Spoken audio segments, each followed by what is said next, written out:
Before we get started, I want to congratulate you on making it to this point in the program.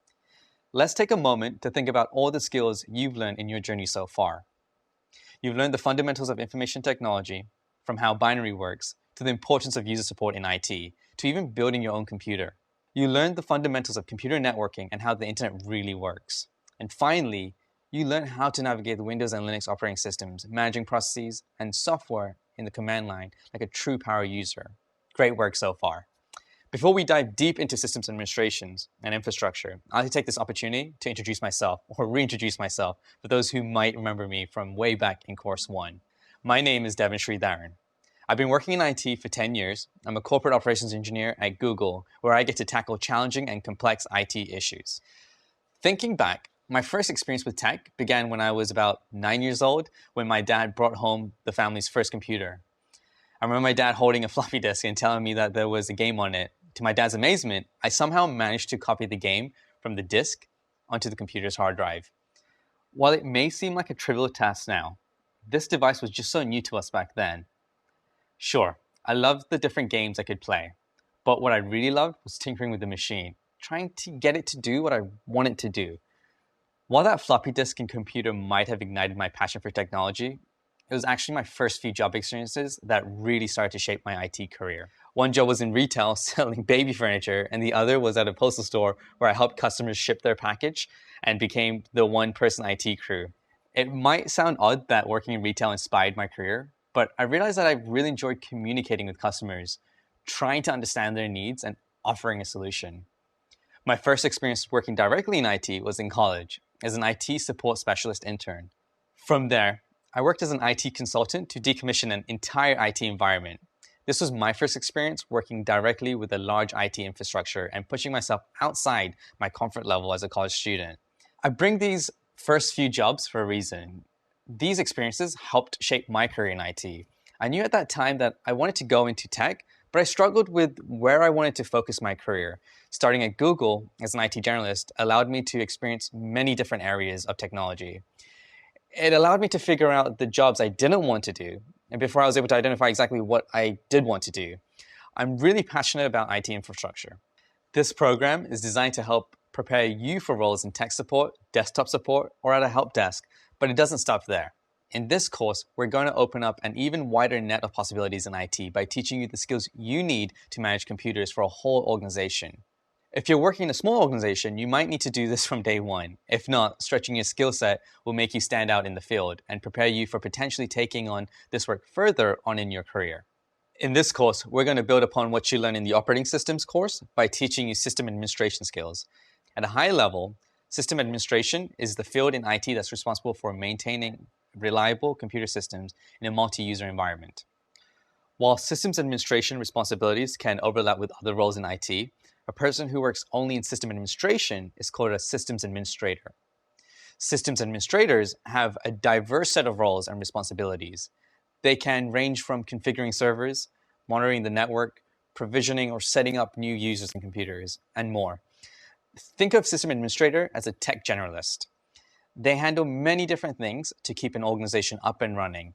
It's actually very similar to how IT support specialists work. You need to apply your diverse set of tech skills in different situations to help solve problems in an organization. As an IT support specialist, doing systems administration tasks might be part of the job. So we're going to introduce the skills and knowledge you need to manage organizations and systems to keep your skills well-rounded. By the end of this course, you'll learn what services are used in IT infrastructure. You'll also learn about essential user software for your organization and how to manage an entire organization's users and computers using directory services. Finally, you'll learn the skills you need to back up your organization's data and recover it in the case of a disaster. All right, it's time to get started, so let's dive in.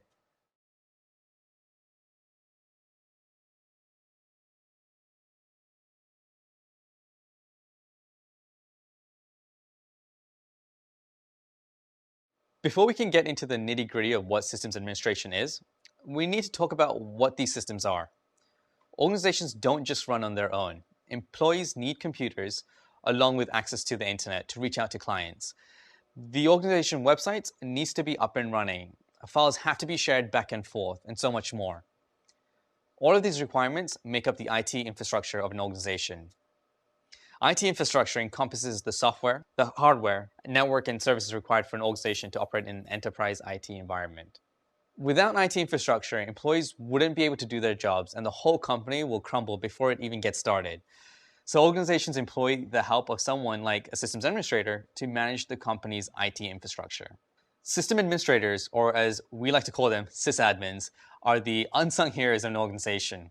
They work in the background to make sure a company's IT infrastructure is always working, constantly fighting to prevent IT disasters from happening. Notice all of the really hard work that sysadmins put in. So show a little appreciation for your sysadmin by celebrating System Administrator Appreciation Day worldwide. Yes, that's a real thing. In all seriousness, sysadmins have a lot of different responsibilities. Any company that has an IT presence needs a sysadmin or someone who handles those responsibilities. The role of a sysadmin can vary depending on the size of an organization. As an organization gets bigger, you need teams of sysadmins. Their responsibilities may be separated out into different roles with job titles like network administrators and database administrators. Companies like Facebook and Apple don't have a single person running their IT show.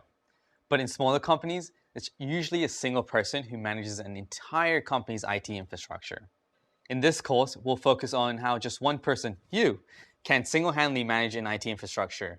You learn the skills you need to manage an organization of less than 100 people as a sole IT person. As you start to scale up to large organizations, you'll also need to level up your knowledge of systems administration. You need to pick up skills that allow you to automate workflows and manage configurations or computer settings automatically. Right now, let's focus on systems administration in a small organization. In the next couple of lessons, we're going to talk in detail about the responsibilities of a sysadmin and how that relates to a role of an IT support specialist who handles system administration.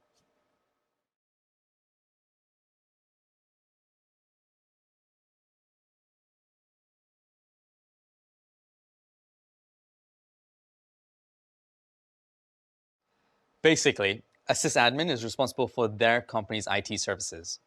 Employees need these IT services so that they can be productive. This includes things like email, file storage, running a website, and more. These services have to be stored somewhere. They don't just appear out of nowhere. Any thoughts on where they're stored? If you answer servers, you're correct. We talked about servers in an earlier course, and you've learned that the term servers can have multiple meanings. In one course, we discussed how servers have web content that they serve to other computers. In another course, we talked about how servers can be software that perform a certain function. In this video, we're going to talk about servers more in depth, because in many cases, sysadmins are responsible for maintaining all of the company's servers. If you're working as an IT support specialist and have systems administration responsibilities, these tasks could be something you'll perform. A server is essentially software or a machine that provides services to other software or machines. For example, a web server stores and serves content to clients through the internet. You can access the web server through a domain name like google.com. We'll dive deeper into web servers in a later course. Right now, let's run down some other examples of servers. An email server provides email services to other machines, and an SSH server provides SSH services to other machines, and so on and so forth. We call them machines that use the services provided by a server clients. Clients request the services from a server, and in turn, the servers respond with these services. A server can provide services to multiple clients at once, and a client can use multiple servers. Any computer can be a server. I could start up a web server on my home computer that would be able to serve my own personal website on the internet for me. But I don't really want to do that because I'd have to leave my computer on all the time in order for my website to be available all the time. Industry standard servers are typically running 24/7, and they don't run on dinky little hardware like my home laptop. They run on a really powerful and reliable hardware. Server hardware can come in lots of different forms. They can be towers that sit upright that look very similar to the desktops we've seen. Those towers can be put in a closet or can sit on a table if you want them to. But what if you needed to have 10 servers? The towers would start taking up way too much space. Instead, you can use rack servers, which lay flat and are usually mounted in a 90-inch wide server rack. If you needed even more space, you could use blade servers that are even slimmer than racks. There are other types of form factors for servers, but these are the most common ones. You can also customize the hardware on your service depending on the services. For example, on a file server, you'll want more storage resources so that you can store more files. What about connecting to our servers? Working in a small IT organization, you could potentially deal with a handful of servers. You don't want to have a monitor, keyboard, and a mouse for each of these servers, do you? Fortunately, you don't have to, thanks to something we learned in an earlier course. We can remotely connect to them with something like SSH. Even so, you should always have a monitor keyboard on hand. Sometimes when you're working, your network might be having issues and SSH won't be an option. A common industry practice is to use something known as a KVM switch. KVM stands for keyboard, video, and mouse. A KVM switch looks like a hub that you can connect multiple computers to and control them using one keyboard, mouse, and monitor. You can read more about using KVMs in the next supplemental reading. Okay, now that we've got a better understanding of servers and what they do, you can go out and start buying server hardware and setting up services for your organization. Or maybe not. You don't actually have to buy your own server hardware or even maintain your own services. In the next video, we're going to learn about a wave of computing that's starting to overtake the IT world, cloud computing. See you there.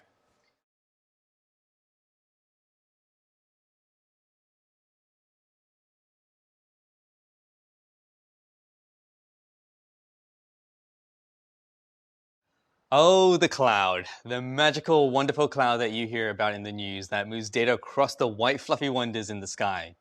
The magical cloud disperses bits of data across in the world in itty-bitty raindrops, right? No, that's not how the cloud works at all. But you'd be surprised how many people believe that. There's no doubt you've heard the term cloud in the news or from other people. Your photos are stored in the cloud. Your email is stored in the cloud. Cloud computing is the concept that you can access your data, use applications, store files, etc. from anywhere in the world, as long as you have an internet connection. But the cloud isn't a magical thing. It's just a network of servers that store and process our data. You might have heard the word data center before. A data center is a facility that stores hundreds, if not thousands, of servers. Companies with large amounts of data have to keep their information stored in places like data centers. Large companies like Google and Facebook usually own their own data centers because they have billions of users that need access to their data at all times. Smaller companies could do this, but usually rent out parts of a data center for their needs. When you use a cloud service, this data is typically stored in a data center or multiple data centers, anywhere that's large enough to hold the information of millions, maybe even billions of users. It's easy to see why the cloud has become a popular way of computing in the last few years. Now, instead of holding onto terabytes of storage space on your laptop, you can upload that data to a file storage service like Dropbox, which stores that data in a managed location like a data center. The same goes for your organization. Instead of managing your own servers, you can use internet services that handle everything for you, including security updates, server hardware, routine software updates, and more. But with each of these options come a few drawbacks. The first is cost. When you buy a server, you pay upfront for the hardware. That way, you can set up your services, like a file storage, at potentially very little cost because you're the one managing it. When you use internet services like Box, Dropbox, that offer file storage online, the starting cost may be smaller, but in the long term, costs could add up since you're paying a fixed amount every month. When comparing the cost of services, always keep in mind what a subscription could cost you for every user in your organization. Weigh that against maintaining your own hardware in the long term, and then make the decision that works best for your organization. The second drawback is dependency. Your data is beholden to these platforms. If there's an issue with the service, someone other than you is responsible for getting it up and running again. That could cost your company precious loss of productivity and data. No matter what method you choose, remember that you're still responsible for the problems that arise when there's an issue. If Dropbox is having an issue with your important user data, it's still your problem, and you have to get it working again, no matter what. To prevent a situation like that from popping up, you might consider backing up some critical data in the cloud and on a physical disk. That way, if one system goes down, you have another way to solve the problem. Whether you choose to maintain physical servers or use cloud services, these are the type of things you need to think about when providing services to your company. In the next couple of lessons, we're going to talk about some of the other responsibilities of a sysadmin. We'll give you a high-level overview of these, then dive even deeper later in this course.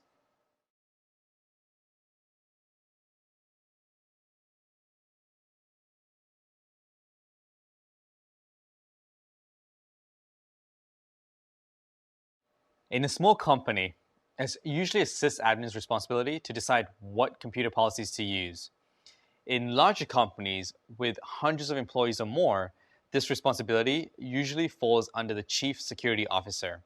But in smaller businesses or shops, as the IT lingo goes, the sysadmin has to think carefully about computer security and whether or not to allow access to certain users.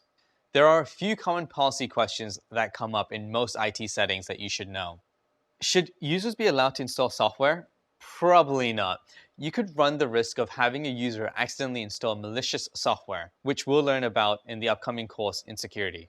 Should users have complex passwords with certain requirements? It's definitely a good rule of thumb to create a complex password that has symbols, random numbers, and letters. A good guideline for a password length is to make sure it has a minimum of 8 characters that make it more difficult for someone to crack. Should users be able to view non-work related websites like Facebook? That's a personal call.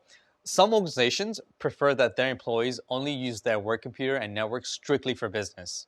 But many allow other users so their employee can promote their business or goods on social media platforms, stay up to date on current events, and so on. It will definitely be a policy that you and your organization's leaders can work out together. If you hand out a company phone to an employee, should you set a device password? Absolutely. People lose their mobile devices all the time. If a device is lost or stolen, it should be password protected, at the very least, so that someone else can't easily view company emails.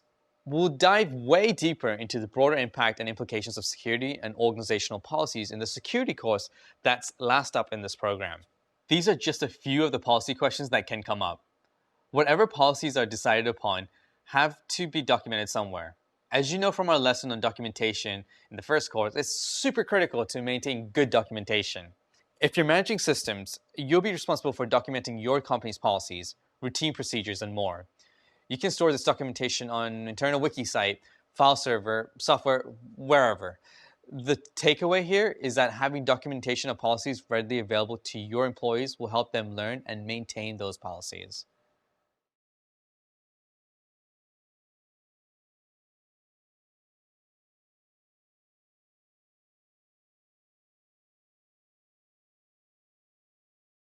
We've talked a little bit about the services that are potentially used in an organization, like file storage, email, web content, etc.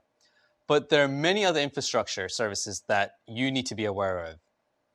As an IT support specialist doing system administration, you'd be responsible for the IT infrastructure services in your organization. Spoiler alert, there are a lot of them ahead. As always, make sure to rewatch any lessons if you need some more time for the material to sink in. Rome wasn't built in a day, and neither are IT support specialists. So, how about getting network access? That's a service that needs to be managed. What about secure connection to websites and other computers? You guessed it, that's also a service that has to be managed. And managing services doesn't just mean setting them up. They have to be updated routinely, patched for security holes, and compatible with the computer within your organization. Later in this course, we'll dive deeper into the essential infrastructure services that you might see in an IT support specialist role.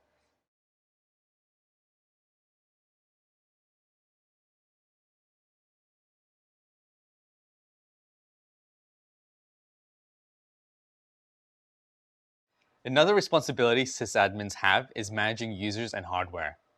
Sysadmins have to be able to create new users and give them access to their company's resources. On the flip side of that, they also have to remove users from an IT infrastructure if users leave the company. It's not just user accounts they have to worry about. Sysadmins are also responsible for user machines. They have to make sure a user is able to log in and that the computer has the necessary software that a user needs to be productive. Sysadmins also have to ensure that the hardware they're provisioning or setting up for users is standardized in some way. We talked in an earlier course about imaging a machine with the same image. This practice is industry standard with dealing with multiple user environments. Not only do sysadmins have to standardize settings on a machine, they have to figure out the hardware lifecycle of a machine.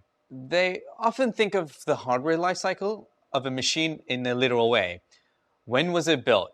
When was it first used? Did the organization buy it brand new or was it used? Who maintained it before? How many users have used it in the current organization? What happens to this machine if someone needs a new one? These are all good questions to ask when thinking about an organization's technology. Sysadmins don't want to keep a 10-year-old computer in their organization. Or maybe they do. Even that's something they might have to make a decision on. There are four main stages of the hardware lifecycle. Procurement. This is the stage where hardware is purchased or reused for an employee. Deployment. This is where hardware is set up so that the employee can do their job. Maintenance. This is the stage where software is updated and hardware issues are fixed if and when they occur. Retirement. In this final stage, hardware becomes unusable or no longer needed, and it needs to be properly removed from the fleet. In a small organization, a typical hardware lifecycle might go something like this. First, a new employee is hired by the company. Human Resources tells you to provision a computer for them and set up their user account. Next, you allocate a computer you have from your inventory, or you order a new one if you need it. When you allocate hardware, you may need to tag the machine with a sticker so that you can keep track of which inventory belongs to the organization. Next, you image the computer with a base image, preferably using a streamlined method that we discussed in our last course, Operating Systems in U. Next, you name the computer with the standardized host name. This helps with managing machines. More on that when we talk about directory services later. In regards to the name itself, we talked about using a format such as username-location, but other hostname standards can be used. Check out the supplemental reading to find out more. After that, you install software the user needs on their machine. Then, the new employee starts and you streamline the setup process for them by providing instructions on how to log into their new machine, get email, etc. Eventually, if a computer sees a hardware issue or failure, you look into it and think through the next steps. If it's getting too old, you'll have to figure out where to recycle it and where to get new hardware. Finally, if a user leaves the company, you'll also have to remove their access from IT resources and wipe the machine, so that you can eventually reallocate it to someone else. Imaging. Installing software and configuring settings on a new computer can get a little time-consuming. In a small company, you don't do it often enough where it makes much of a difference. But in a larger company, a time-consuming process just won't cut it. You'll have to learn automated ways to provision new machines so that you only spend minutes on this and not hours.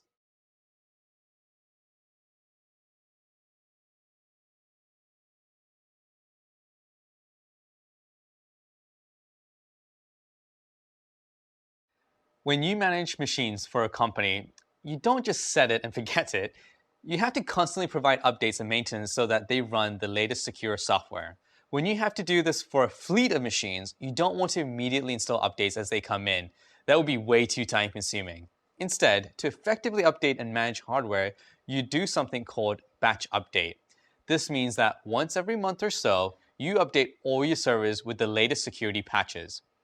You'll have to find time to take their services offline, perform the update, and verify that the new update works with the service. You also don't have to perform an update every single time a new software becomes available, but it's common practice to do batch updates for security updates and very critical system updates.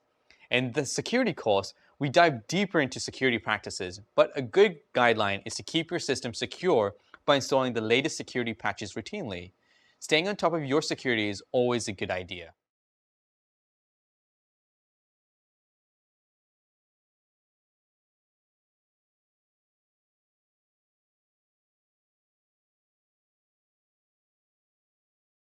Not only do sysadmins in a small company work with users and computers, they also have to deal with printers and phones too. Whether your employees have cell phones or desk phones, their phone lines have to be set up. Printers are still used in companies, which means they have to be set up so employees can use them. Sysadmins might be responsible for making sure printers are working, or if renting a commercial printer, they have to make sure that someone can be on site to fix it. What if a company's fax machine isn't working? If you don't know what a fax machine is, that's not totally surprising. They've been slowly dying since the invention of email. Fax machines are still alive and kicking at companies, and they're a big pain to deal with. Sysadmins could be responsible for those too. Video audio conferencing machines. Yep, they probably need to handle those too. In an enterprise setting, sysadmins have to procure this hardware one way or another. Working with vendors or other businesses to buy hardware is a common practice. Setting up businesses accounts with vendors like Hewlett Packard, Dell, Apple, etc. is usually beneficial since these companies can offer discounts to businesses. These are things that sysadmins have to think about. It's typically not scalable just to go out and purchase devices on Amazon, although if that's what's decided, they could do that too. Sysadmins must be sure to weigh their option before purchasing anything. They need to think about hardware supply. So if a certain laptop model isn't used anymore, they need to think of a suitable backup that works with their organization. Price is also something to keep in mind. They will probably need formal approval from their manager or another leader to establish this relationship with a vendor. It's not just technical implementations of hardware that sysadmins have to consider. It's so many things.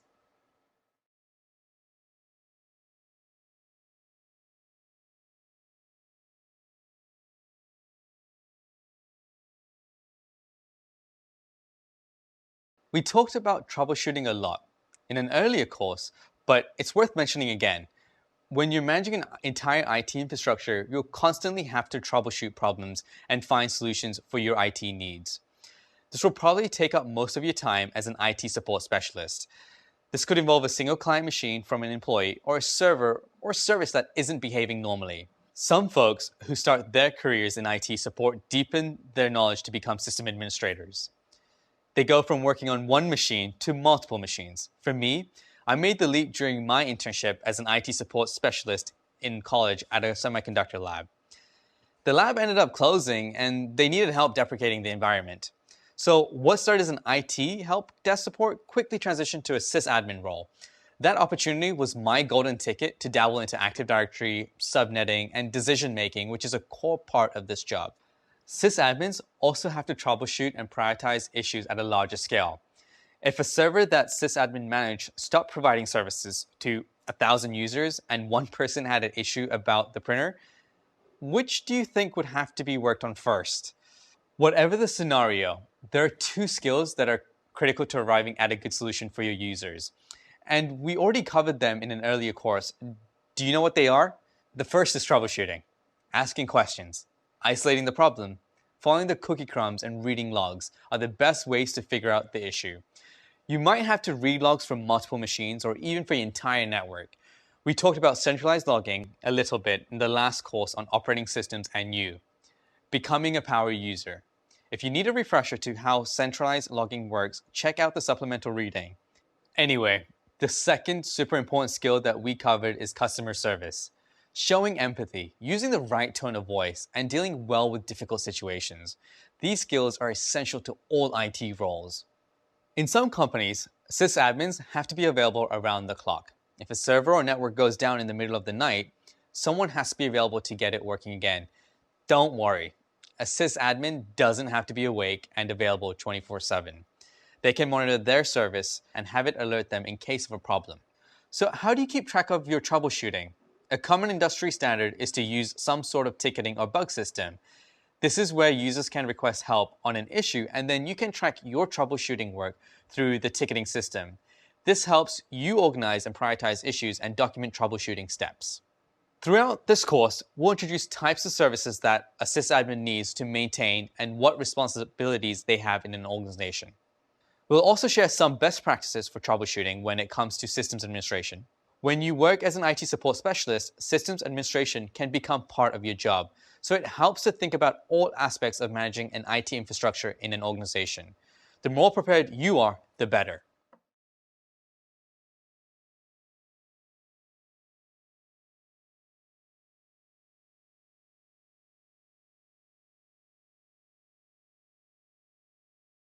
Let's take a bit of a dark turn and talk about disasters. Like it or not, something at some point will start working, no matter how much planning you do. This happens in both small and large companies. It's an equal opportunity problem. You can't account for everything, but you can be prepared to recover from it. How? It's super important to make sure that your company's data is routinely backed up somewhere, preferably far away from its current location. What if a tornado struck your building and your backups got swept away with it? You wouldn't have a building to work in, let alone be able to recover your data and get people up and running again. Later in this course, we'll talk more about what methods you can use to back up your organization's data and to recover from a disaster. We'll try to keep things a little lighter in the meantime. So far, you've learned a lot about the roles and responsibilities of a sysadmin. Some of it may seem like a lot of work, some might even seem scary. Being responsible for keeping data available isn't easy, but it's a rewarding role in IT. And you're already building your SA or sysadmin skill set by learning the fundamentals of IT support.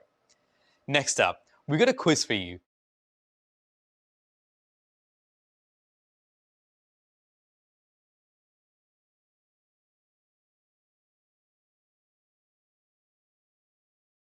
When you have administrator rights for something, whether it's one machine, a fleet of 100 machines, or a cloud service with thousands of users, you need to be careful that you use these rights responsibly. The most important thing is to avoid using administrator rights for tasks that don't require them. For example, you shouldn't browse the web as an administrator user. Try to minimize the time spent in an administrative session. Do whatever you need to do, and once you're done, close the session. In Linux systems, we usually use the sudo command to execute commands as an administrator. When you execute sudo for the first time in a machine, you get a message like this. These principles apply to any administrator rights, regardless of the operating system or service you're in charge of. Let's take a deeper dive into what this all means. Respect the privacy of others. Don't use your administrator rights to access private information that you have no business accessing. Having file system access to the information stored in a user's home directory doesn't mean you should be looking at their personal files. Being an administrator of an email server doesn't mean you should read someone else's email. Just because you can, doesn't mean you should. And even if you have a business reason to access a certain piece of information, make sure you follow the appropriate process or policies to access it. You shouldn't use your administrator rights to bypass any rules. Think before you type. When you use your administrator rights, your actions can have much greater consequences than when you're acting as a normal user. Think through what you're doing and don't rush. Mistakes like deleting the wrong set of files, rebooting the wrong machine, or breaking the connection that you're using to manage a remote machine can all happen if you're not careful. You can train yourself to do this by writing out the steps you plan to take before doing them. This helps in two ways. It allows you to plan ahead and serves as a documentation of what you did. Documenting what you did is crucial when using administrator rights. Listing the commands you executed lets you repeat the same exact process in the future and fix any problems that may come up later. In Linux, there is a command called script. We can use it to record a group of commands as they're being issued, along with their output. In Windows PowerShell, there's an equivalent command called start transcript. The output of these tools is useful for automating procedures. Similarly, we can use the Record My Desktop tool to record the interaction with the graphical application. We put information about these tools in the next supplemental reading. The last of the sudo command principle is, with great power comes great responsibility. It's a little cheeky, but the point is serious. The more you can do with your administrator rights, the more you can mess up. You can minimize the impact of any mistake, and some mistakes are inevitable, by making sure you can quickly revert your changes if something goes wrong. You can do this by making a copy of the state before changing it, by keeping your configuration in a version control system, or by documenting what steps you needed to take in order to go back to the previous state. Reverting to the previous state is called a rollback. Some commands are easier to roll back than others. For example, if you change a configuration setting from true to false, the rollback is to set it back to true. But if you're deleting a file in a way that it doesn't keep a backup copy, the rollback could be tough or even impossible. So before you make a change, take a moment to think about what a rollback would look like and make sure you have copies of any information that could be lost.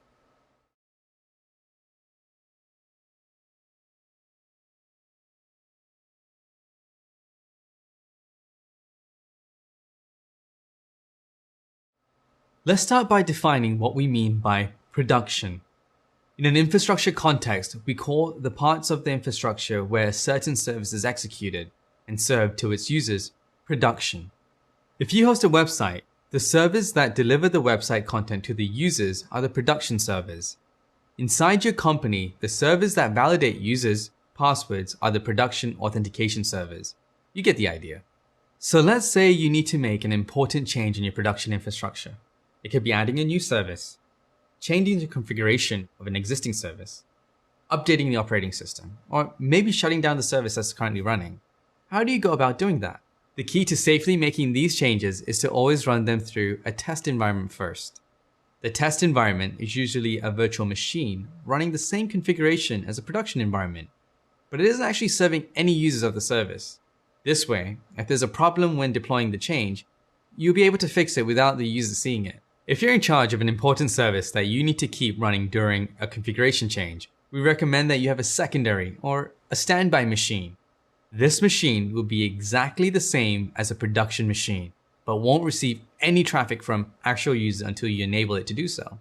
In this case, once you've tested your changes in the test environment and are ready to deploy them to production, first, apply the changes to the secondary machine. Once the changes have been applied, make the standby machine and primary machine, and then apply the changes to the other machine. For even bigger services, when you have lots of servers providing the service, you may want to have canaries. Similar to the canary coal miners carry to detect toxic gases when entering the mines, you'll use a small group of servers to detect any potential issues in the larger changes you want to push out in the system. Once you verify that it works correctly on those machines, you then deploy the change to the rest of the fleet. That way, if there's an issue with the change, only a subset of the users get exposed to it, and you can roll it back before it hits everyone. Now, let's say you need to make a minor change in your production infrastructure. Should you just go ahead and make the change in production? No, you should always try it in your test infrastructure first. It doesn't matter how minor the change may seem, there's always something that could go wrong. Whether the infrastructure needs primary and secondary machines, or a group of canaries, depends on how big the service is and how important it is that it doesn't go down. Even for the smaller services, you should never make changes directly in production. Always use a test instance first, and only deploy the change to production after verifying that it works.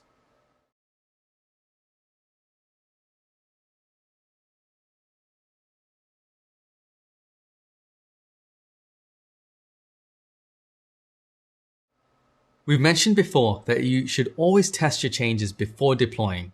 Document what you do, and have a way to revert to the previous state. The amount of time and effort you invest in each of these steps depends on the risk involved. You should always have a test instance for trying out changes, but it might not be worth having a secondary server if nobody cares about downtime. So how do you decide how much time and effort to invest? We can assess the risk involved by considering how important the service is to the infrastructure and how many users would be impacted if the service went down. Certain services are mission critical. If the centralized authentication system is down, no one will ever be able to log in.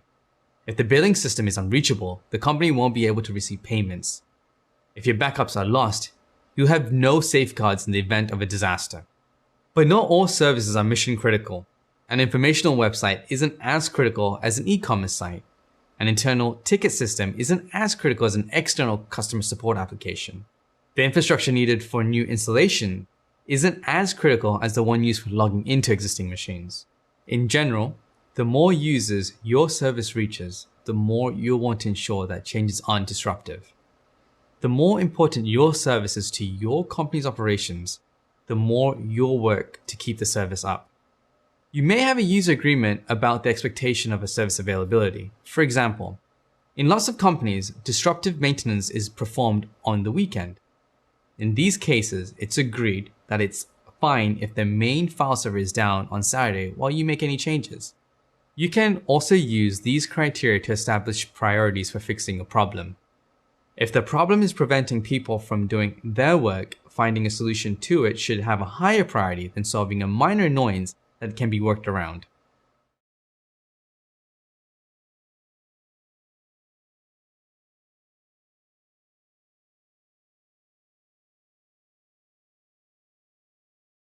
As an IT support specialist, you'll often be in charge of fixing problems. The problem could be in a user's computer, a server in your own infrastructure, a piece of code running in the cloud, or somewhere in between. So how do you go about fixing it? Let's say you're dealing with a problem, either because you found it or someone reported it to you. Before you start fixing it, make sure you can recreate the error, as you'll want to test your solution to make sure the problem is gone after you apply the fix. This is called a reproduction case, and means you're creating a roadmap to retrace the steps that led the user to an unexpected outcome, like reaching an error page.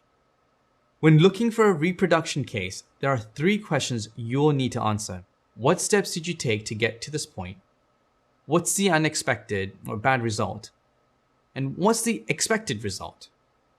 Let's say that you're trying to fix a problem where a user can't access a website page. The reproduction case would be navigating to the failing site with a web browser. The bad result is an error page, while the expected result is a visible website. Once you have the steps you need to recreate the unexpected result, and you know what the right result should be, you can try to fix the underlying issue. Remember, always do this in your test instance, never in production. Make sure you document all your steps and any findings. Having this documentation may prove invaluable if you ever had to deal with similar issues again. Your future self will thank you. After applying your fix, retrace the same steps that took you to the bad experience. If your fix worked, the expected experience should now take place. For our web page example, you can verify your solution by visiting the site. Once you've applied the necessary fix, you should see the website content instead of the error page. Wow! We've come a long way and covered lots of different aspects of the responsibilities of a sysadmin, including how to apply changes safely with the right amount of effort. Next, you'll practice these concepts using Quick Labs. Then in the next module, we'll talk about the technical details of the infrastructure services used in IT. See you there!